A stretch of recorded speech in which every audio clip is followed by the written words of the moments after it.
The following episode will contain spoilers. You have been warned. You're listening to Cinema IRL, the podcast that throws you into the movie and asks the question, what would you do? Is there life out there other than us? Well, other than you, since I'm not alive, I have no idea, but after Amber and Scott discuss Disclosure Day, we figure out what they'd do and how they'd handle it. And now, Cinema IRL. I wish I could switch places for just one day. What would you do? Put yourself in my shoes. How do we handle this? What would you do? Put yourself in my position. What would you do? Now it's your turn. This movie felt like a 500-piece puzzle being dumped out in front of you with no reference picture and said, go assemble this. I can see that as a fair analogy. Alrighty, folks, welcome to Cinema IRL. This episode, we're talking about Disclosure Day, and it's about people who somehow are connected to alien life forms and people who are hiding the existence of alien life forms and people getting special powers and good fighting evil, fighting the truth, fighting cover-up. Yeah, it was... We spent the first hour just not even knowing what the hell was going on. And this was a film that you booked, and I had seen the posters for in the movie theater, but frankly, I didn't know what it was about. And when it first started, I was so lost, and I whispered to you, I don't know what's going on. I didn't know if I was confused or I just didn't have any context for what this film was. So there was a lot of setup that didn't start to actually make sense until the movie was probably into at least the first 45 minutes where you started to kind of see what was happening. Yeah, like I said, it was like a 500-piece puzzle where they just dumped it out on you with no reference picture. Like at first you were just completely lost, just trying to find any morsels that you can link together whatsoever. And as you get further into it, you start to see, okay, now I'm starting to kind of see what the picture is. And so in a nutshell, we have this corporation who has access to the truth. And the truth involves many videos of alien crashes, alien abductions, alien experimentation. And they are concealing this from the public, which has been conversation in pop culture for a long time, is that the government knows there's aliens and they keep it secret. And if you're president, you get to see the aliens. So that is our enemy in the film. And then we have a group of people who used to work for this company who now realize that this truth should be exposed to everybody. And they are taking the opportunity to try to get this information out to the public, to release it because everyone should know. And the conflict between these two factions is essentially the crux of the film. yeah, it does kind of bring us straight up into the first and most central, what would you do? You have information that people from other planets are here. Alien. What do you do with that information? It's an interesting quandary because in today's world, it is so much more difficult to know what is real and what is fake.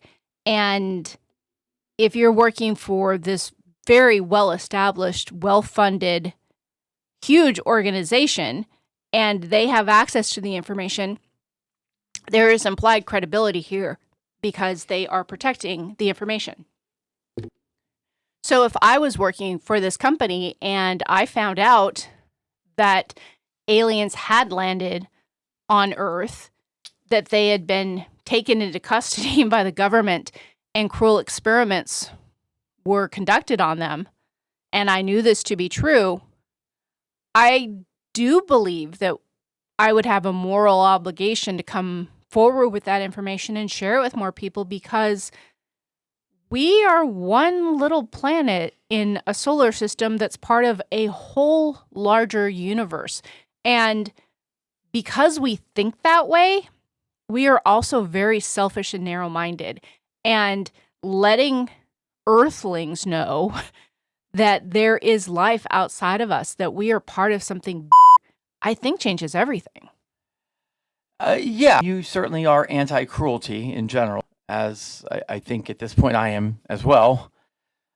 I mean, Yeah, shouldn't we all be? This is information about literally the universe, like everything that is outside of who we are as people. And I think to say that only a limited number of people get to know this is insanely short-sighted.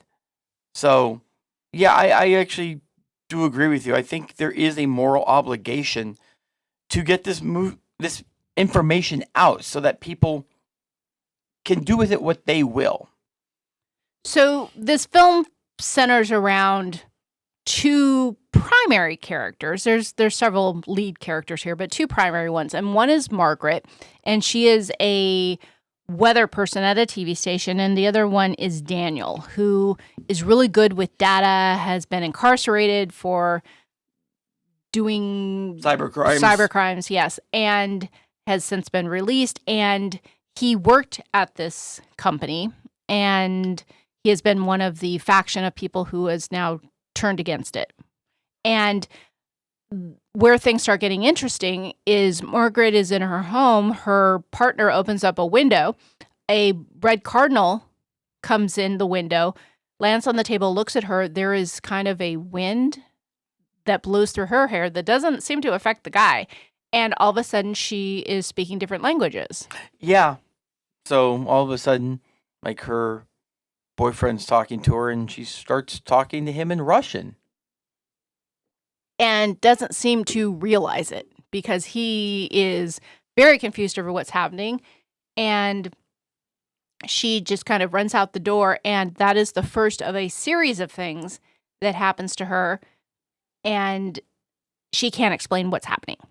Yeah, like she's like, I don't speak Russian. Later, she doesn't speak Korean. And she just knows things about people, like intimate details. Yeah, she gets pulled over by a police officer on her way to work because she's speeding and starts talking to him about a fight he had with his wife and out of nowhere. So she reads people. Yeah, and she was counseling him on exactly what to do. So it's not just she can read their mind, it's that she can read their life. So as she is more and more confused throughout the film of what's happening to her, we have this parallel storyline with Daniel. And Daniel has evidence. He has the videos that have been top secret, sealed away, that support the information that there is alien life on the Earth. And the company is doing their best to shut him up. Well, yeah, they actually took his girlfriend hostage trying to get this back, because he also, besides the information, he also has this alien artifact, which seems to have several different uses, though nobody seems to know precisely what it does, just maybe that somebody handled it the wrong way once and something went very sideways from that. Yeah, there are 3 alien artifacts. One of them is with the bad guy. One of them is with Daniel. And one of them is with the leader of this faction who is trying to get the truth out.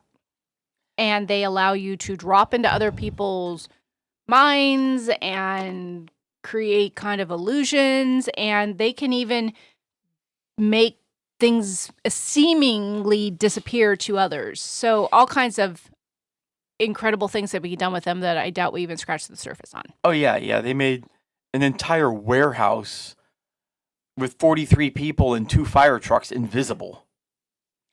So the film goes on, and we realize that Daniel and Margaret are connected somehow. Yeah, there's something to them. We're not exactly sure what, but it was weird because when Margaret figured out something, like while she was literally live on air giving the weather, she kind of word I can use is she glitched, and then she Clicked. It was kind of click like we've seen in other films. Like, Well, no, she glitched and then started this clicky type language that nobody else seemed to really be able to understand because it was clicking. except Daniel, because he understood mathematics and he had a great understanding of how that works. So he heard it as though it was English. So we know that these two characters are interconnected somehow, and Margaret keeps feeling compelled to get closer to Daniel. Yeah, and she doesn't even seem to completely understand why. It's just one of those situations where she just knows things but has no idea how she knows them. Okay, so we've been talking a lot, and it is more than past time to get into some what would you do's. So we already did the one about what would you do if you worked there. But what would you do if you were Margaret and you started realizing that you had these powers, these abilities of some way that just came up out of nowhere? Well, I think part of the problem at first is that she doesn't completely understand how they're used. So it's just one of those situations where Hugo, the leader of the faction to get the information good out. guys, if you will, is confident that she will use this for its correct use. So what would you do if you were her, though? Well, this starts happening. It's got to be really frightening. It's got to be frightening, but at the same point, like, it seems to instill with you like this higher purpose. And honestly, you're a reporter, so you have that natural curiosity. So you're probably going to want to explore this further and see where it leads. And where it leads is basically wherever her intuition is telling her, because she's not intentionally making decisions of here's our plan. What she is getting is a feeling, a calling to go east or go here or find this person or make this call or have this conversation. She is getting pulled towards certain things. And it turns out that it is all connected to what happened to her when she was 10 years old. And apparently, paraphrasing a bunch of stuff that happened, it seems as though Margaret and Daniel were both somewhat led somewhere into the forest by aliens. And somehow, I don't even know the right word. Yeah, so we don't know exactly how much of what they did was representative of what actually happened or what, because, like, best I could tell, Daniel wasn't there when it happened, but he somehow was there as part of the flashback, and these animals led them. Oh, he was there. That was the whole thing, is they knew each other. They realized they knew each other, and it was because they met each other when they were 10, because they were both laying down. Well, the alien was doing something, putting something in them that made their eyes glow. Yeah, and again, these animals weren't animals. They were the extraterrestrials. Yeah, I didn't even mention the animals. That were leading them, appeared. because it was a more familiar thing for people. Yeah, they followed the aliens because they presented as animals. So this is something that goes way back, and Margaret knows that she needs to listen. She doesn't even seem to doubt it, but her boyfriend does. So what would you do if you were Margaret's boyfriend, who at this point is more than weirded out that this is happening to you and that you wanted to leave the hospital and that you're just all of a sudden saying, I need to see this person. I need to go east. I need to go here. And he's like, WTF is going on? We got to get you back to the hospital. And even goes so far as to call the hospital and saying, we're here. Yeah, so this is kind of an interesting situation where if you're him, you want the best for her, but you also need to allow her to maintain some autonomy. And I feel like outside of these mini events, like, she has full control of her faculties. So, absolutely.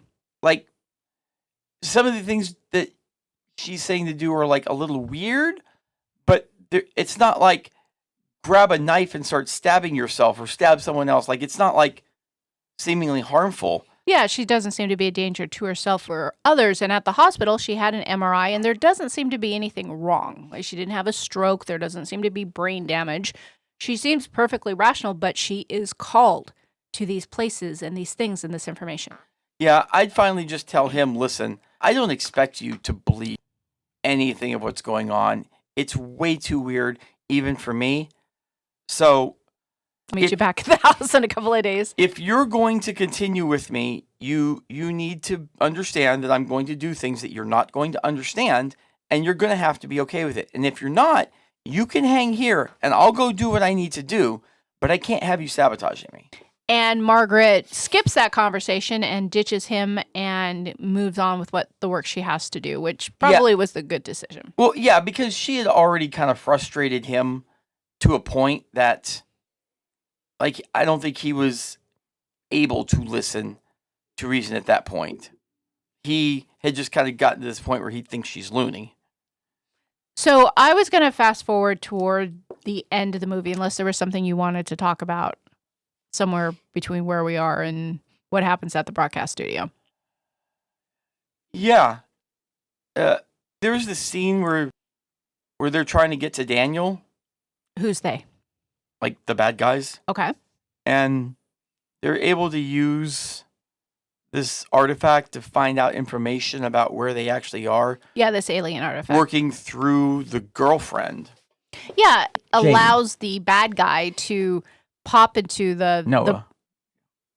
into the consciousness of whomever and to be able to see through their eyes. So he basically weaponizes Daniel's girlfriend in the fact that he can see through her eyes to see where they are and also to extract information. Well, it wasn't just completely seeing through her eyes. It was like he was. He could hold her body, move her body. Well, it wasn't even just that. It's like he was truly in there with her. And that became actually sort of his downfall in this, because Daniel's. what she felt, he felt. So when she started digging this cross, Not Daniel. No. yeah. When Jane started digging this cross into her hand, Noah felt it, and it made him lose control. So definitely some alien voodoo. So obviously there is a lot happening there, and these 3 alien artifacts have power way beyond any of us could even begin to imagine. Yeah, I think literally no one truly knew everything they could do. He had just been studying, he being Noah, had studied it enough to know some of the things it could do. Right. So eventually Margaret and Daniel meet up after Daniel is abducted by the bad guys, and Margaret shows up to save him, but then we see another new talent she has in regards to, I guess, these alien powers that she has, in that she can make others see and hear information from a departed spouse, a mother, a loved one, and in doing so can freely move beyond areas that she's supposed to be detained because she has this ability. Yeah, she's basically freaking people out because they're seeing probably like the person that's closest to them or was closest to them, like up close and personal. And it's like a personal shapeshifter. Like it shows for the person involved, but no one else. I didn't see them being freaked out. I saw them being touched, that moved. I didn't see them freaking out. Well, it's not like you're you're just like, it becomes a part where you can't process. Like you can't process. Like if your wife's died a number of years ago, 5 years ago, and all of a sudden your wife is in front of you, clear as day, talking to you, you're not going to be able to process that. Which is what Margaret did when talking to bad guy Noah. And several others. Right. In being able to take on that form and that presence. So Daniel and Margaret are free for the moment, and they are trying to get to Margaret's TV station where she is the weather person and aspiring reporter.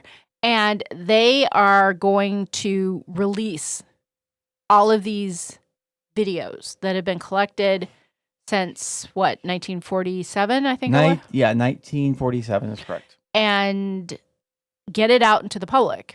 And they are racing against the clock as the bad guys are coming, trying to shut them down, shut down the power, shut down the generators, do whatever they have to do to prevent the release of this information to the general public.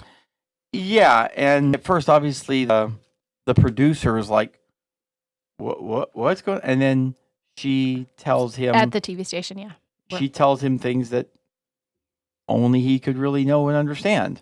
And, like, at that point... Through the power that she has to understand what's happening in his life. He realized that there was something than him than the station, and that if she wants to go live... You just need to let her do it. You don't know why you're doing it, but you're going to let her do it. And despite the efforts of Team Bad Guy, the information starts being broadcast out. They killed the generator nearby, basically blowing it up. And that was for the area. And they had the backup generator, and then the generator kicked on. And they were just about to go live when the Bravo team was able to... that generator. So what would you do if you were a member of the public and you started seeing this information being broadcast on every TV channel, talking about, and not even talking about, showing documentation of spaceship crashing and aliens being abducted? We're still really jumping before we even get to that, because they've shut it down, and then Noah and his gang all come inside. Come inside where? Come inside the building. The TV station. The broadcast building. But Jane has somehow... Who's Jane? Jane is Dan's girlfriend. Okay. Makes it through all the people, kind of in a don't look at me sort of way, but I'm pushing my way forward. Just enough to get to Margaret to hand her the artifact that Dan had left with her. Okay. And once Margaret grabbed it and was literally pointing it at various spaces in the studio, making it all light up, there was then this question of, are we stopping her? And Noah hit the point where, like, he was going to. Yeah, Noah had come in with his SWAT team and people ready to take her down and take her out, and the broadcast. So they were in the studio. I feel like he wanted to, but then he took hold of the entire situation and realized, like, this wasn't just somebody who got archival footage that was pushing it out. This was an actual alien presence which is doing this, and that just becomes way more than who he is. And then I think he's just like, no, what? This is supposed to. Okay, so what would you do if you were in Noah's shoes? You have built your living and built your life over keeping this information private. And now it is about ready to be broadcast to the world. The problem is that you're actually at an NBC affiliate in Kansas City as they are literally about to roll. Like, there hits a point where there's too many questions and not enough answers if you attempt to stop that. Like, the cover up on it is, unless they've got a bunch of Men in Black devices to erase everyone's memory, you kind of just have to let it unfold at that point. Like, so yeah, if I'm Noah, I'm trying, but when I just see it's big, I'm just stepping back, and I just want to be there, seeing what's happening as it happens. Okay, so back to my question. This information is being disseminated. All the networks are picking it up, the stations, and we see people all over the country. All over the world watching this video of aliens being taken from crash sites and being experimented on. And they literally basically broke in over news of essentially the beginnings of World War III to bring this to you. Like which one's more important, the fact that the world's about to be at war or the aliens? Actually, that's the interesting thing. You get that. Which one's more important? Okay, so back to my question. What would you do if you were a member of the public and you were seeing this? Well, do you believe it? Do you not? Are you... First of all, I am breaking through with the alien footage. instead of keeping with World War III. Like, that's just beyond bombshell. But if I'm the country, But you would need time to verify that. That was the practicality that and practical knowledge that I had an issue with is no reputable news outlet would say, and even though it appears to be real and it appears to be from a government source, to be like, oh, we're breaking in because someone says there's aliens. Like, you would have to vet that. That would take a couple of weeks at least before you release that. You wouldn't go with a live feed. That was very unrealistic. Of course, the entire film is, but... Or you have a chick holding on to like a little rod, pointing it at things, turning on electricity where there's no electricity. And they you're didn't like, see that. What? They didn't see that. That wasn't part of the broadcast. KC saw it. Who's Kansas City? Yeah, the Kansas City people, their crew saw it. Well, the crew, but it's not part of the broadcast. I'm talking about people who are watching the broadcast. Here's the thing. Every news source in the world is broadcasting this. Like, you assume that this is real. And obviously, in real time, the producers are trying to vet it and doing the best they can. But again, at a certain point, you got to be like, there's just more here than we know. It has to be. Like, there's too much weird stuff for it not to be real. So, back to my question. I kept trying to answer it. Well, no, but you didn't. You're seeing this information. You remember the public sitting on the bus or in your home with your family, and you're getting information that we have aliens amongst us. But Do you believe that? Literally, I do the same thing as every other person out there was doing. I'm watching it, and I'm attempting to process it. I'm not freaking out because that doesn't do you any good. I'm just going to sit there, and I'm not going to take my eyes off of it. I'm going to process every little bit of information that they're giving us. Because you could even tell the news reporters didn't even know how to process it. And they were very clear about how they didn't know how to process it. Yeah, the anchor that was the primary in broadcasting this was very moved and very touched and shaken by the fact that they were seeing what they were seeing, and these aliens not only being amongst crash sites, but then being let off by government officials. And there was also a video on there of them being experimented on. And there seemed to be no evidence that we saw of these aliens being hostile or dangerous or a threat to us. And yet they were hurt and tortured and experimented on. And to see the anchor be so overwhelmed with emotion, I can't imagine me feeling the same. Yeah. At that point, it is changing human history in real time. And everything changes. You can't be the person that tries to set at that point. Like, when we have proof of there being life outside of humans. Like, that's a big deal. Yeah. That's a pretty big deal. It is. So, yeah, no, 100% here. I'm just watching it. And especially once they roll out what appears to be a older alien. Yeah, the head of the good guy team basically brings in someone in a wheelchair who is, I agree with you, is probably an alien that probably has been on the planet with us for quite some time, that likely has been kept alive. Yeah, but it was weird because most of the aliens we saw were considerably Small. shorter. And this one was like Will Chamberlain. What? And this one was like Will Chamberlain. He was really tall. He was very tall. Yeah, I noticed that disconnect too, of like they were little in the videos, and this guy was really tall. Maybe you just don't growing if you're that. Maybe. Like, it's just. So he whispers something to Margaret, and Margaret whispers something to Daniel, and then the other way around. The guy says something to Daniel. The alien says something to Daniel because he's the only one that can understand the speech. He translates it to Margaret, who then gets in front of everyone and says, "Listen." And then that was it. That was the end of the movie. I didn't like the end.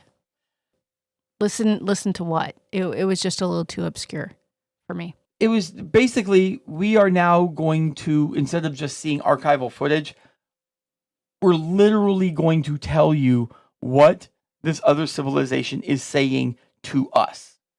So it kind of didn't matter what they said at that point. It was the whole fact that this is the first time that there's been direct communication from them to us. So, yeah, this movie, it was a Steven Spielberg movie, obviously a summer blockbuster film. It was an okay movie. It was an interesting concept. I think this could have been a little more direct. I don't know. A 2 hour and 25-minute film, and I feel like we spent a good portion of it being confused and didn't really get a super great payoff at the end, but it was interesting. I definitely do not, from my perspective, have the same feeling. I felt like this movie was riveting from start to end because you were trying to piece together the puzzle all the way through from the very, very beginning when they're at a wrestling match all the way down until listen at the end. And I would be just dumbfounded if this movie does not get a Best Picture nomination. It won't win. I mean, very clear, it will not win. But I would be shocked if it's not nominated in our new world where there's 10 nominees. Well, if you've seen Disclosure Day, folks, go ahead and drop in the comments what you thought about this film. It's always good to see how others absorb films and what their experience is. And just know, maybe we're not alone. We hope you enjoyed our episode. Thank you for listening. And to catch all the new episodes, please subscribe. We release 2 to 3 episodes weekly, so we'll have new content regularly. Until next time.